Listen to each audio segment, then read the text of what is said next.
Court में advocate हूँ। Actually आज ये याचिका दायर की गई थी माननीय न्यायाधीश के पास, चीफ जस्टिस जी के पास लगा था कोर्ट नंबर 1 में। ये याचिका थी एक छठ पूजा को लेकर कि छठ पूजा हमें यमुना घाट पे करने से क्यों रोका जाता है। ये पूर्वांचलियों का बहुत बड़ा एक समुदाय है, बहुत सारे लोग हैं, बहुत सारे डिवोटीज है, श्रद्धालु हैं, जिनका कि सर ये पूजा एक इमोशन है, ये पूजा एक पूजा नहीं है और ये एक मात्र फेस्टिवल है जो कि इन्वायरमेंट इको फ्रेंडली है। हर कुछ हम, क्योंकि इसमें कोई हम यमुना को भी प्रदूषित नहीं कर रहे हैं कि हम कोई मूर्ति विसर्जन कर रहे हैं ना कुछ कर रहे हैं। इसमें तो ये अर्घ्य का फेस्टिवल है और लॉर्ड सूर्य का पूजा होती है इसमें। और इसमें याचिका में मैंने ये दिया था कि दिल्ली सरकार ने 2019 तक छठ होती थी, 20 में इन्होंने कोविड के लिए प्रोटोकॉल लगाया कि आप यमुना पे नहीं कर सकते। मैं मानता हूं, हम उस समय तो याचिका नहीं दायर करने गए, हम रुके, हमने गवर्नमेंट को कोऑपरेट किया, उसके बाद भी कोऑपरेट किया, 22 में भी नहीं, 23 में भी नहीं।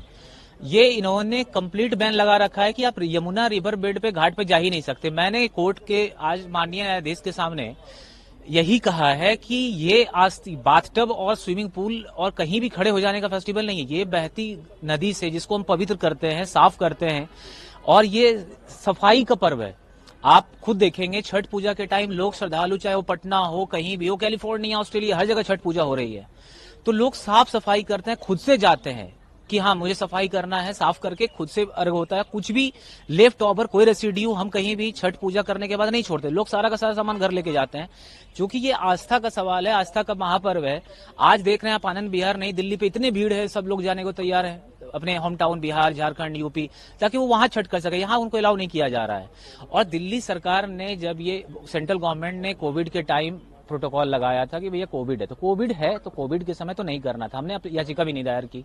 लेकिन माननीय हमारे प्रधानमंत्री ने ये कहा था, ये अवसर, आपदा को अवसर में बदलना है, और माननीय दिल्ली सरकार ने इसको आपदा को अवसर ही बना लिया और अवसर बना के आज तक बैन किया हुआ है।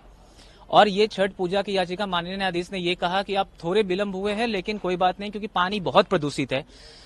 उन्होंने भी माना कि पानी दिल्ली का यमुना इतना प्रदूषित है कि आप खड़े होंगे तो आप, अपोजिट काउंसिल ने मेरे कहा कि आप खड़े होंगे तो आप बीमार पड़ जाएंगे। तो मैं ये सवाल मैं कहता हूं कि इसी बहाने यमुना एक बार साफ तो होती थी, पूजा के बहाने लोग खुद घाट पे जाते थे, घाट पे जाके साफ सफाई करते थे, एमसीडी कोऑपरेट करती थी, Delhi police cooperate, different agencies सब कोऑपरेट करती थी। और आज आप इसी बहाने, आज यमुना का हाल देखिए आप, मैं आपको दिखाता हूं।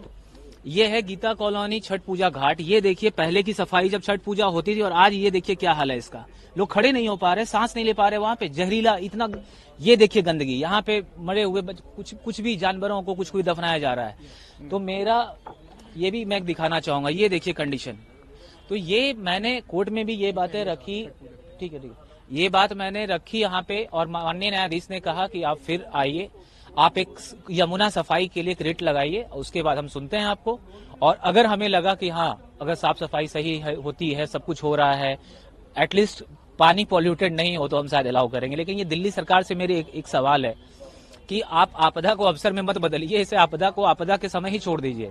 और अभी छठ पूजा को लेकर मैं जैसे ही कल रिट फाइल करता हूं हाईकोर्ट में, जैसे ही रिट फाइल होता है, माननीय मुख्यमंत्री जी का प्रेस कॉन्फ्रेंस होता है कि हम 1000 घाट बनवा रहे हैं। अरे 1000 घाट आप बनवा रहे हैं तो यमुना घाट क्यों नहीं? यमुना को साफ कराइए ना, यमुना भी तो लिविंग। आपने देखा होगा उत्तराखंड ने कभी, उत्तराखंड हाईकोर्ट से एक बात आई थी, उन्होंने जजमेंट दिया था कि Yamuna can be considered as a living entity. बाद में सुप्रीम कोर्ट ने ओवर रूल किया, ठीक है हटाइए। लेकिन मैं कहता हूं कि किसी नदी को साफ करना तो हमारा धर्म है, सरकार का धर्म है, करे साफ। साल भरा पॉल्यूट करके इतना, और इस बेसिस पे आप केस लड़ते हैं कि पानी इतना खड़ा है, इतना, और अपोजिट काउंसिल ने कोर्ट में भी बोला कि इतना पानी, इतनी गंदी है, इतनी गंदी, आप खड़े होंगे बीमार पड़ जाएंगे आप। अभी कुछ दिन पहले उन्होंने एग्जांपल भी दिया, कुछ दिन पहले कोई politician, I don't know personally, कि वो खड़े हुए थे, उनकी तबीयत खराब हो गई, और ये कोर्ट में लोग हंसने भी लग गए इस बात को लेके कि आप ये सोचिए कि पानी इतना प्रदूषित है तो साफ करने का जिम्मेवारी कौन लेगा फिर? गंगा रिवर बेसिन का इंपॉर्टेंट ट्रिब्यूटरी है ये, क्यों नहीं साफ करते हैं? आज तक सोए रहिएगा, छठ पूजा कोई बैन करना है? छठ पूजा के बहाने एटलीस्ट हम साफ भी करते थे, डिवोटीज जाते थे, श्रद्धालु जाते थे, साफ करते थे। आज तो वो भी नहीं है। आज यमुना पे आप खड़े नहीं हो सकते। देखते हैं, फिर याचिका, माननीय न्यायाधीश ने कहा है फिर से याचिका दायर कीजिए यमुना को साफ करवाने को लेकर, फिर इसे हम आगे देखते हैं क्या होता है।